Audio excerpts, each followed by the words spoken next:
I've heard the saying with a lot of women, heads down, pencils up.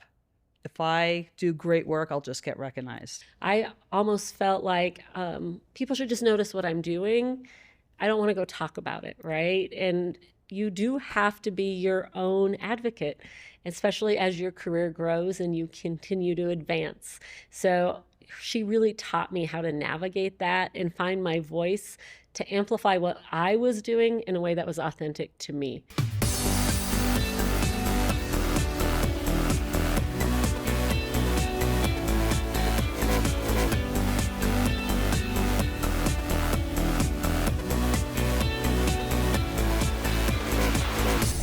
On Air, brought to you by Women in Aviation International Strategic Partners, Amazon and United. Welcome to On Air. I'm Kelly Murphy, and today we're heading to Denver to listen in on a conversation with our WAI CEO, Lynda Coffman, and United Airlines Vice President of the Denver operations, Jonna McGrath.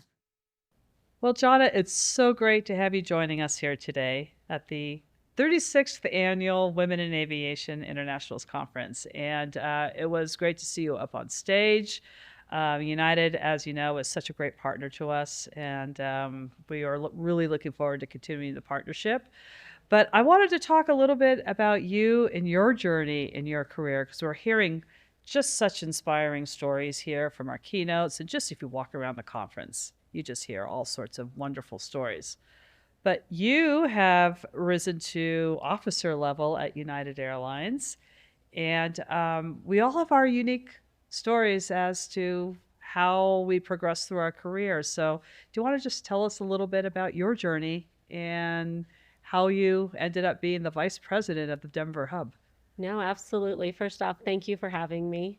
This is my first conference, and I am just amazed at the energy and all of the resources that are provided to women. And I think it's an exceptional forum and platform just to help each and every woman that has aspirations in aviation, are already in it, so tools to help navigate. So kudos to you and your team for providing this resource. My career, I never thought I would be in aviation. It just wasn't on my radar. I was raised in family business. My parents ran a marina, and they had 5 kids, and they couldn't afford to hire employees, so they put us all to work. So it's been an interesting journey. So at 5, I was in charge of bundling wood with my grandpa, and I'd get a quarter per bundle. And by the time I was in first grade, I was required to use that money they paid me to buy my school supplies and my school clothes. So I started learning like the power of the dollar and business and how you spend your money matters at a really early age. So by the time I was a teenager, we started growing and we hired different people. I was leading adults as a teenager because I'd been in the business, I understood it. So we would be in charge. I was doing the books as a teenager for the business, and just really learning about all that it takes to run a business. And I think my key learning, though, was it's all about the customers. Yes. And how you take care of them. And that became my passion. So when this opportunity came about, I talked about it on the big stage this morning. I sold a boat to a United manager, and he said, I really like how you handled this. Would you like a part-time job? And I thought, oh, well, I'm probably going to stay in family business. That was where we all were, and we all anticipated staying there. But sure, for a few years, I could take a part-time job and go see the world. So I started at United 36 years ago, and I started at a frontline entry-level position. So I was in a line station, so I learned the ramp and customer service. We did cargo, we did operations, we de-iced. I learned every aspect of being a United employee and what we needed to do to turn that aircraft on the ground. And it got into my veins. I mean, we talk about, our veins run blue with that United blue. Yep. It really happens. The one thing I really loved was that instant gratification of helping people, because we run a really important business connecting people to those moments that matter in their life. Yeah. So I knew I wanted to do more. So I started asking questions, and my path wasn't clear to me when I started as a part-time agent. But the more I learned and the more I saw, and it became clear to me that I wanted to make an impact on others' lives, and I wanted to help them feel what I was feeling. So I kept growing in my career. I raised my hand a lot, and I looked for mentors and people to help guide me.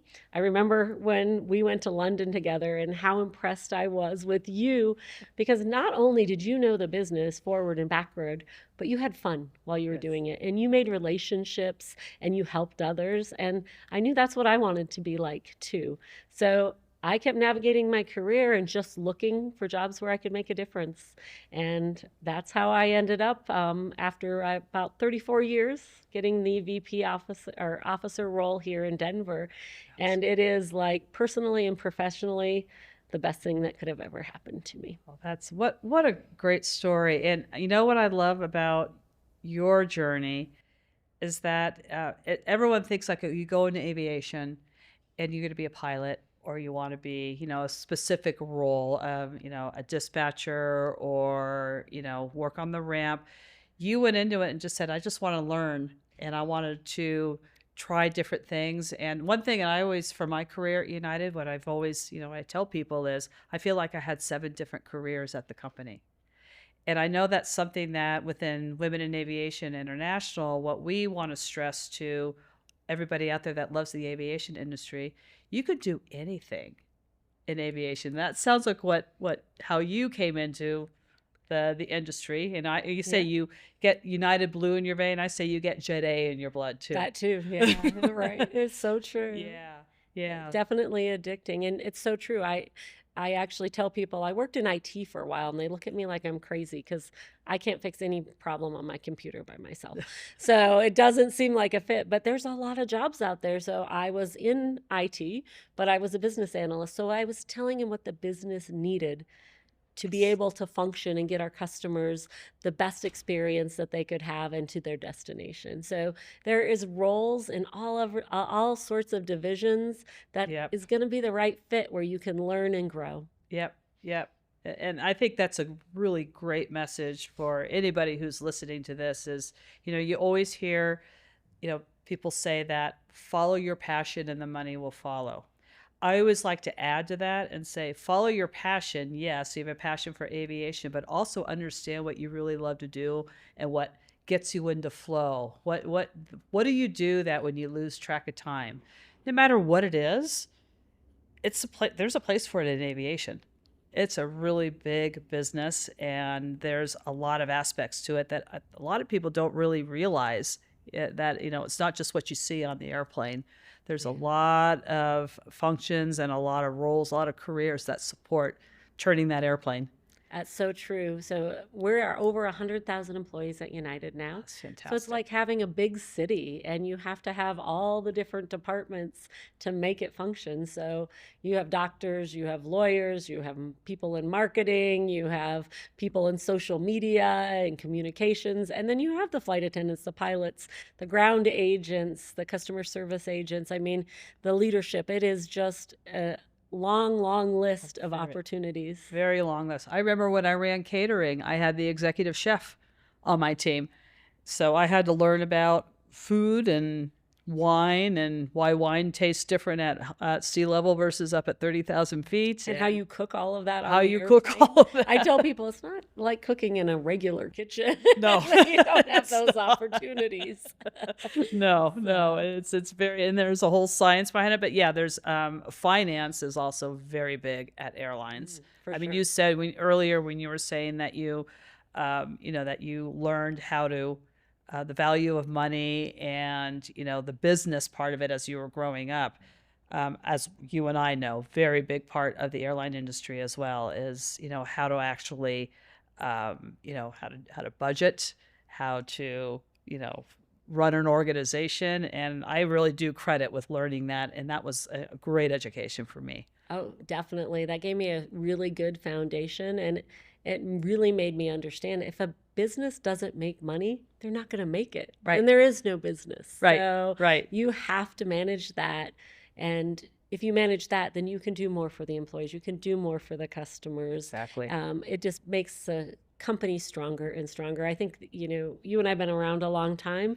We know that airlines didn't make money for many, many years. Right. And it's people like Scott Kirby coming in and understanding business and putting things into place to set us up for success that has been so important in our growth. And my 36 years, I'm more excited to be at United than I ever have been because we're doing some really amazing things. Oh, absolutely. Absolutely. And I said it on the big stage this morning when I transit through, I live in Chicago. So when I transit through O'Hare, arrive at, either San Francisco, Denver, and I see the good leads the way, the electronic billboards there. And it warms my heart because I meant it on the stage. It really is truly at the core of who United is. It absolutely is. And there's so many things that are, so many employees and so many occurrences that are unsung situations and unsung heroes that do good for people every single day.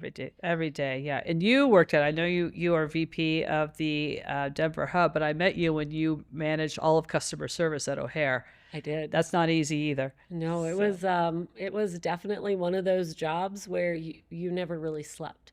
I think we peaked when I was at O'Hare at about 650 flights a day. And so it was constant chaos. Yeah. So speaking of, tough jobs, and I know we say like at a place like O'Hare, there is somebody serving a customer and making changing someone's travel experience every single day when you're at a big location like O'Hare. What was your most challenging either role or most challenging period in your career progression? Is there anything that you could share about a challenge that you had and how you overcame it? Yeah, I think when I think about challenges, it's kind of phased. My challenges at the beginning of my leadership career was me finding my voice and a way for my voice to be heard. When I was younger, I wanted everything to be lined up perfectly before I said anything or I took that risk or that next step. And so sometimes I wasn't leaning in when I should have and making the difference that I know I could make. So like learning that part of being a leader was definitely challenging for me. So I look at that. And then as my career grew, I found that once you're in the rooms, sometimes not consciously, I don't think, there's that unconscious bias that you're not necessarily heard. And that became challenging also. When you say something and people kind of nod their heads and then 10 minutes later, somebody else says it and everyone's like, that's a great idea. And you're like, wait, I just said that. Yep. I've been there. Yep. I totally agree. So I think, overcoming that challenge also help define me as a leader and how you navigate in those circumstances. And I think there's also times where you work with leaders that you learn what not to do. And I'm sure every one of us has stories about working for someone that necessarily didn't match our values. And I had some periods in my career where I felt like that. And I tell the folks that I mentor all the time, like, who you work for matters. Make sure you're aligned on your strategy, your approach, that you want the same things because you want to enjoy your work. And that does make a difference. Yep. That's a great advice because as you progress with your career, somewhere along the line, you're going to have a bad boss. It's just inevitable. You're never going to be able to avoid it because things get restructured and you just end up reporting. And you're absolutely right. And I love that you bring that up, that sometimes you learn as much, if not more, for somebody that you aren't aligned with. And taking those lessons and folding them into, okay, what's my leadership style and what does it need to look like?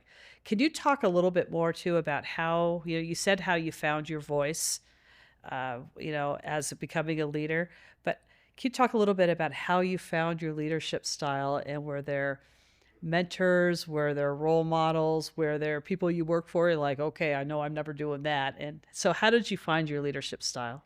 Yeah, so I think I knew right away that my strength lied in people, understanding people, connecting with people, and problem solving, because I grew up in that environment. My dad was probably my first mentor. I had 3 brothers, and from the time, we were yay high, we were told we could do anything the boys did. And so we just had to put our mind to it. And my dad was a businessman, so he always gave really sound advice about how to run a business and why it's important to treat people a specific way. And so I knew that going into the airlines, that that's what I wanted to do and the style I want. But I had to learn from a lot of others, both women and men. So I had mentors throughout my career that taught me how to lean in and how to amplify my voice. Kate Gibo, I will tell you, I was a MD in Chicago. I think it's probably when I met you, and we have a mentorship program, and I always admired Kate. And so I seen her in the lobby one day, and I thought, well, if I don't ask, then I can't be successful. So I went up and said, Kate, would you mind being my mentor? I would love to learn from you. And she said, absolutely. And I learned so much about how to navigate in that corporate environment from her. And that was a skill set I didn't have. I almost felt like people should just notice what I'm doing. I don't want to go talk about it, right? And you do have to be your own advocate, especially as your career grows and you continue to advance. So she really taught me how to navigate that and find my voice to amplify what I was doing in a way that was authentic to me. So I really appreciate how she took the time to help me navigate through that. That is such an excellent point, and something that whoever is listening to this, rewind it and listen to that again. Because being your own advocate and having advocates too, you have to make sure there's a difference between a mentor and an advocate. Mentor helps teach, an advocate is someone who advocates for you. But finding your voice and being able to communicate the value you're bringing to the organization.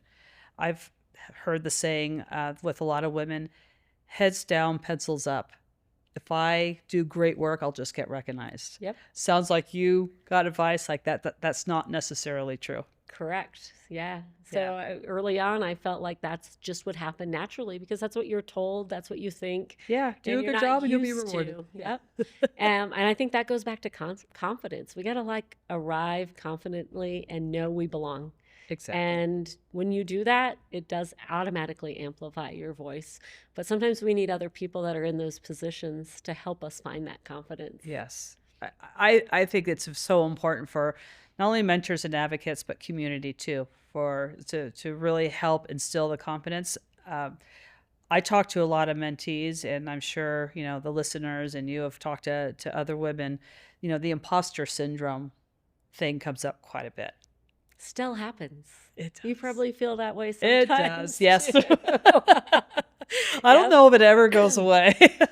We were talking earlier with my corporate communications partner that, I went to a conference, and it was a smart airport conference, which isn't my skill set necessarily. I'm at airports, but I don't design them. I don't work in IT or in some of that technology, or I'm not an architect, right? So I was confused why I was on the panel, and I had exactly what you're talking about. I felt like, I don't think I should be up here. And I was really, really nervous about it. But I did it, and I got up there, and they asked the first few questions, and I listened to other people, and all of a sudden it dawned on me that, no, now I know why I'm up here, because I know how to answer those questions. Even though that wasn't my specialty, I know airports, and I understand customer service and innovation. I can talk to that. So, but sometimes we have to build up to that moment of oh, I get it. Right. And then you have the confidence, but it still happens. It does. It does. And I think that's, natural for a lot of people, not just women, but you probably knew more on that panel than probably the other people once you started realizing it. It's like, oh, wait, I can do this. That also reminds me too of other things that we hear women as they're advancing through their career, that they say I want to go for this job, and here are the job qualifications that they're looking for, but I only have 5 or 6 out of the 10 that they listed, so I'm not going to apply. I said, no. So you also too have to have the confidence to know that you have transferable skills. And like you said, airports. Yeah, You know customer for sure. service. So that's to recognize transferable skills. So if you've ever had an experience where you've either had a mentee or you yourself felt like, oh, I can't go for that job because I don't meet all the requirements, but then realizing that, hey, I have great skills, transferable skills, and I'm more than qualified to do this. Absolutely. And the other thing I tell people when I mentor them or we talk about career progression, and we'll have that discussion like, oh, I don't think I'm quite ready for that because I don't meet these qualifications. And I will always tell them, so do you think your counterpart that you work with all the time, who's a male, will not put in for that job because they don't meet that qualification? Yep. And they'll think about it and I always say, yeah, no, they'll probably will. And I was like, well, you're just as qualified as they are. So you just have to have the confidence to take the risk. Yeah. And that's that part of that leaning in and saying, I am good enough. I can do this and I can learn. And then you just communicate that correctly in your interview process. Right. Right. And you know, if you get invited to interview, you're already like halfway there because they're going to recognize you. And we all know what happens in large organizations, especially. When you're invited in, you're already recognized as somebody that is not only qualified but valued and has talent and has growth potential. Absolutely. Yeah. And even if you don't get the job, I'm a firm believer everything happens for a reason. Yes. And it gives you experience that you Yeah. can build on. So I think that's so important, both professionally and personally, that we have that perspective on life. Like, it's not always going to be what we think it is, but that doesn't make it bad. Like, Right. we just have to embrace what our reality is and be positive and move forward. Right. And, you know, the going through an interview process and, you know, taking a risk and throwing your hat in the ring, you also get more exposure. And, Yep. and so you may not get that particular job, but then the next one comes up and they'll remember you. Exactly. Right. So let's just shift a little bit. Let's talk about, women in the aviation industry, specifically the airline industry. In aviation and aerospace in general, not only is there women are still underrepresented in the industry as a whole, but we also see women exiting at higher rates during their careers than in other industries. Can you share any of your experience, or do you have any perspective on retaining women in this industry, and any thoughts you have on strategies that individuals could take to navigate their way through if they love it? Or any advice for even the industries out there, for the companies out there, how they can better retain women? Yeah, I think that this is kind of twofold for me, is attracting the right women to the aviation industry. There's so many people out there that'd be a perfect fit for them. And that's working with organizations like WAI, right? That we can attract people to come into the aviation industry in all different types of jobs. Fixing airplanes, flying airplanes. I believe you came in our tech ops organization. I was fixing engines my first year at United. Exactly. And so how do we touch our kids, our young women, and say, you can do these things at a young age, and help raise them to believe that they can and they want to, because there's so many people that are doing it that love exactly what they're doing. So I think we need to leverage all of us in the industry in every division to make sure we're doing the community outreach. We're supporting each other. Women lifting other women up is so important. Yes.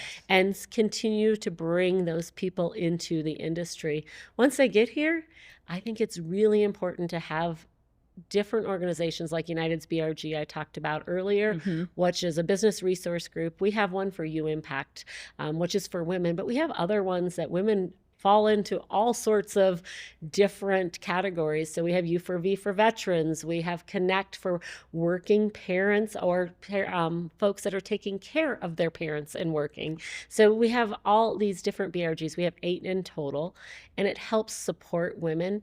I think it's really important we get involved as women so we have that network. My parents used to tell me it takes a village to raise kids. Like it's everybody has to work together because it's a hard job. I feel like the same thing in our careers. Yes. It takes a village to help us through those hard times, to coach us to overcome challenges, and to encourage us to take that next step.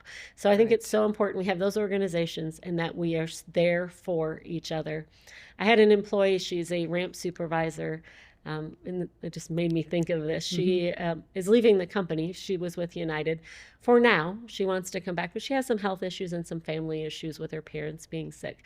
But when she came to me, she said, I've never been in an organization as a female where I felt so seen. And I think that's important. As leaders, we have to see everyone, and we have to help them grow their talent and make sure they feel like they belong. Emily said that this morning. Belonging is so important. Yep. So we have to make sure that's our responsibility as senior leaders in a company, to make sure people feel like they belong.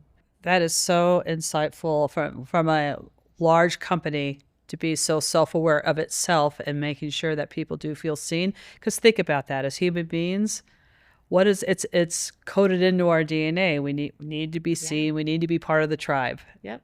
Okay, we're going to take a little break for a few minutes so we can have a few words from our sponsors, and then we're going to be back in just a few minutes and continue this great conversation. Women in Aviation International's Aviation for Girls program is dedicated to inspiring girls around the world to pursue their dreams and empowering the next generation of female aviation and aerospace leaders. You talked a little bit about networking, and this is something that I feel I learned too late in my career about how important your network is. And you touched on it a bit about making sure that, it takes a village. And that is having a good network, not only people that are above you, that are advocates or mentors, but peers, people, inside and outside the company. Can you tell me a little bit about your journey and building your network? Yeah. So I talked about people being my passion. And I think it's like, when you have plants at your house, you have to water those plants. Otherwise, they're going to die. And it's the same thing with networking. If you go and introduce yourself, so I come to Lynda and say, hey, Lynda, I'm Jonna, and we connect, but I never go back and water that relationship. I never invest in it. It's not going to help me. So for me, my journey is always about when I connect with someone, I want to make sure I keep that connection. So stay in touch, ask questions, learn from each other, and most importantly, be there when they have struggles. So I think supporting and lifting each other up is probably the most important part of nurturing that relationship. Because when we talk about it takes a village, sometimes life hits you in a way you never expected it.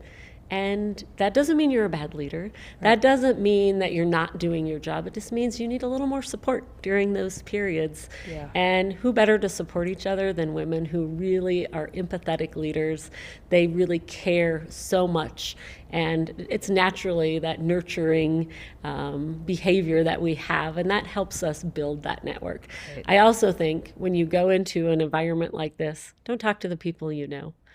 Go talk to someone you've never met. Because there's so many people out there we can learn from, we can connect with, and we can continue to build that network. And sometimes it may benefit you, sometimes it may benefit them, but that's what it's really all about. That's so true. It's so true. I always say too, don't ever be afraid to ask for help, because when you ask somebody for help, maybe it's a peer who need in a business situation or a situation with your organization, and you need another peer's help. It's a compliment to that person. So you always have to remember that asking for help is just natural. Like you said, it's a village. There's nothing you could do, no job you could do. I know at a big company like United on your own, it takes a village, and it takes collaboration, cooperation. It takes different skill sets, but don't ever be afraid of asking for help, because that person someday maybe reach out to you. Exactly. And that's a great connection. Courage, yes, right? It does. It takes courage to ask for help, and it takes courage, like when you make a mistake, to own them and to grow from them. And I think both of those things, own your mistakes, raise your hand, say I need help, and learn from them. And that's just going to make you a better leader, a better version of yourself. Oh, absolutely. I'd like to unpack that a little bit too, because we're human, we're not perfect, and we're going to make mistakes. So owning them, fessing up to them and saying, hey, made an error, I may need some help here. Sometimes that can be more difficult for women because we feel like, okay, if I messed up, it's not because I'm a human being, it's going to reflect on me. It's like, well, it's because she's a female. I know she's a woman and she just can't do the job. Have you ever felt that way or been in a situation where it's like, oh dear, now I got to figure out how to navigate this? Oh, for sure. Because you don't want, like, admitting weakness is hard, but we all have things that we're stronger in than others. And I think that when you find yourself in those situations, it's so important to put your ego aside and to be authentically who you are. And even though it's hard, and maybe somebody along the way will look at it as a negative and, oh, she did that because she was a woman, she's not qualified. But hopefully, if you are owning it, you are learning, and you are verbalizing what happened and why, and being that stand-up leader that you are, the majority of people are going to recognize that. And when they recognize that, hopefully they can change the behavior of those that can't recognize that. Absolutely. If you could go back and talk to your 19-year-old self and give her some advice, what would that be? I would tell my 19-year-old self to believe in myself and not limit myself. I think it took me quite a few years to find that confidence that I was worthy and I was capable to do much more than I was doing. So I started in 1989 and did not go into leadership until 2000. So, I spent 11 years learning about the airline in all sorts of different positions. I know I could have done that sooner, but I didn't. I was waiting to check all those boxes like we talked about earlier. I wasn't willing to take that risk. And I think sometimes we second guess ourselves or doubt ourselves, and then it's hard to step out of our comfort zone. So I would say, lean in, take the risks, apply for the jobs that you think you're qualified for, and whether you get them or not, you're going to grow. I look back and we started a program when I was in O'Hare. I believe you were still there with the Special Olympic partners, where we're hiring Special Olympic athletes as true United employees, and we're breaking their glass ceilings. But that really resonated with me as a woman, because we should be doing that for everyone, right? People with disabilities, women, people of color, people from different backgrounds. Like, everyone should have the opportunity to prove themselves and break that glass ceiling. So that's my biggest accomplishment, was helping them do that, and now watching them continue to grow. Oh, that's fantastic. And that just leads into, you heard me say it several times on the big stage, the reason why when we talk about our vision probably is conspicuously absent that the word woman is not in there. It's, we envision, that the sky is open to all, that there are dreams, aviation and aerospace dreams can be really, possible without barriers. It's just for everybody. And, we've, of course, are there advocating for women and supporting women. But like you said, it transcends to all of us. And that can only be good for the industry because, like I said, you get the most qualified people. It's good for everybody. That's right. And you get diversity of thought. Yes. And I think that's so important sometimes, especially in the aviation industry where things move really fast. We tend to look at things the same because that's how we've always done it. You bring in other people that see things differently and bring in that diversity of thought, it helps us all be better. And it helps the company grow and be better. How do you do that with your organization of ensuring that people are thinking differently, looking at it with new perspectives? Do you use any tactics, if you will, to push people to think differently about problems that they may see every day, in the concourse or on the ramp? Right. I do. I actually am one of those weird people that I really like change, which is strange, but it motivates me and it excites me to see that growth. So I constantly challenge my team to look at it from our customer's perspective or the frontline employee's perspective, and what could we do to make that experience better? We can't always look at it from that singular lens. A lot of times we apply, we have this system so we can do it this way. We shouldn't be doing that. We should be building it the way it should be, instead of limiting ourselves by what we currently have. So I challenge people to think that way all the time, even in HR positions, like, hey, go sit on the employee side and look at it from their perspective, because sometimes it gives you those aha moments like, oh, now I understand why that happened. And we just get that vision and we move fast that sometimes we can't get out of our own way. Right, right. What are some tips or advice you have for women that do aspire to go to the C-suite and at officer level? What would you perhaps advice you would give to maybe a manager or a director at United? Yeah, I have these conversations a lot with people. The first thing I tell people is learn the job you're doing now really well and do it really well. Don't rush. Sometimes people go too fast. They're like looking at the levels of the jobs instead of learning the actual job and building that toolkit to take them to the next level. So you'll see people rise and then get to a level and then they stall. They can't take it to the next level. So I always tell people, every step you take, learn that job really well and become the best at it. Yep. And then be ready for that next step when it comes and do the same thing. Every job we do, we learn from. And I'll give the example of, I was running customer service at O'Hare. I had about 1,000 employees. I'd also ran some large line stations for us. When I was in Seattle with our Air Canada contract, we ran like 84 flights a day during peak season. So just slightly smaller than Los Angeles. It was a little over 100. So when they came to me and said, we'd like you to take a lateral and go to Los Angeles, I thought to myself, why would I do that? It's smaller than what I'm doing now, right? I've ran a lot of line stations, but there's always a reason. So I went to Los Angeles, and it was actually very pivotal for me when I got there, because I learned that leading department leaders is a lot different than leading a team where your vision is what you're doing with everything. So everything we do, whether it's a lateral or we take a step back, is teaching us something. So embrace those lessons and learn from them, and then you're going to be ready for the next step naturally.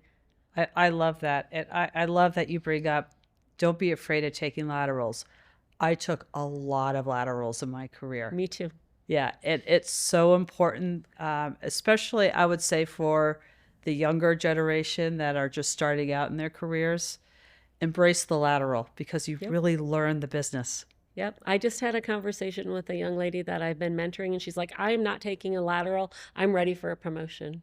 I said, but then you're limiting your ability to maybe work for someone who's really impactful in your career or learn something that's going to take you another direction that could be even better for you than what you think you're doing right now. So you should never limit yourself. No, don't ever limit yourself. And what laterals do, I always say it's like you're pouring a nice, strong foundation for your career, because you're going to get an opportunity for a promotion and you could have a leg up because you just don't know the function of that role.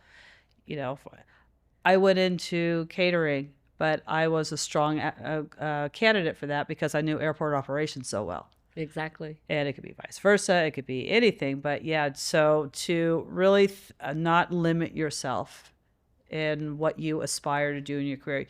I think it's great for women to say, I want to be in the C-suite. And I want to hear more women say, I want to be in the C-suite. Yeah. But don't try and limit yourself. And there's not just one path to get there. Absolutely. And sometimes the path is not what you expect. It never is. Yeah. Certainly wasn't for me. Yeah. And life happens and business happens. I didn't know we were going to have a merger. Exactly. Mm-hmm. And the other thing too, if you talk to women, we talked earlier about, I don't meet all the qualifications, so I don't know if I should apply for that job, or I worry about it because it's a line job where I'm going to be managing airports. I'm going to be managing a flight ops domicile, and it's an operational job. And I'm afraid it's going to take too much time away from either my family, my personal life.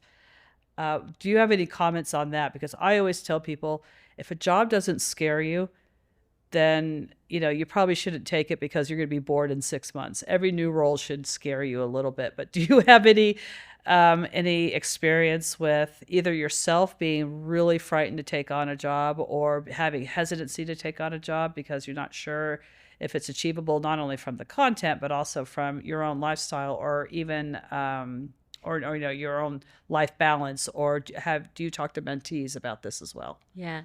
I think, early in my career, I tended to do more of that, be more worried about, ooh, can I be a single mom and raise my son, give him the attention that he needs, and balance his career? Because as you know, our careers are really demanding. Work-life balance has not been my strong suit.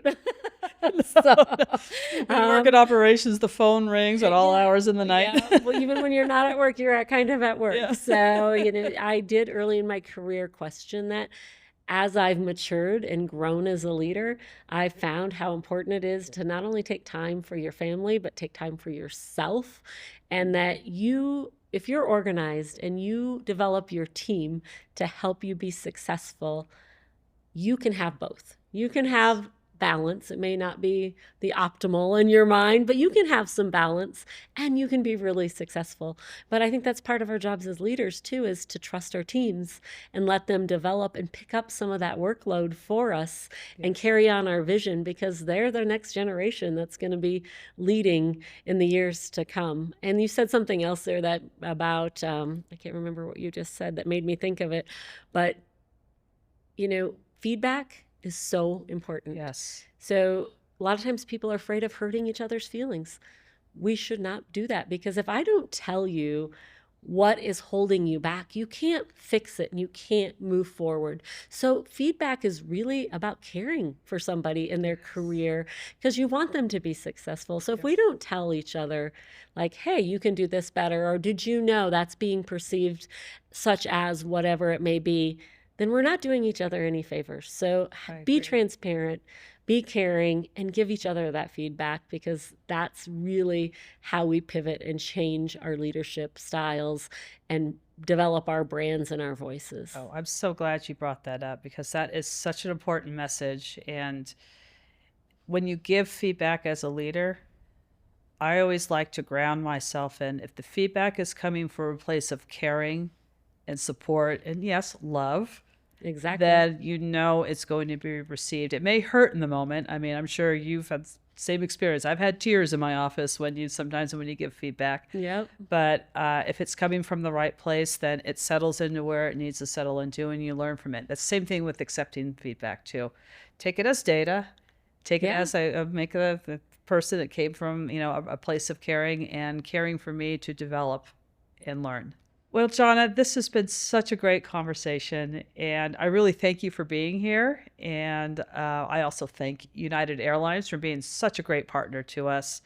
But the conversation has been enlightening for me, and it's so great to connect with you again and to be able to touch base and hear. This gave me the opportunity to hear more about your story. But thank you so much, and we just really look forward to continuing to partner with you and United Airlines. Thank you so much for having me. Amazing conference. Kudos to you and your team for pulling something off like this and giving the women in aviation so many resources to help build their careers. So I am honored to be here and appreciate your time. Thank you, Lynda and Jonna, and we'll see you on the next episode of On Air.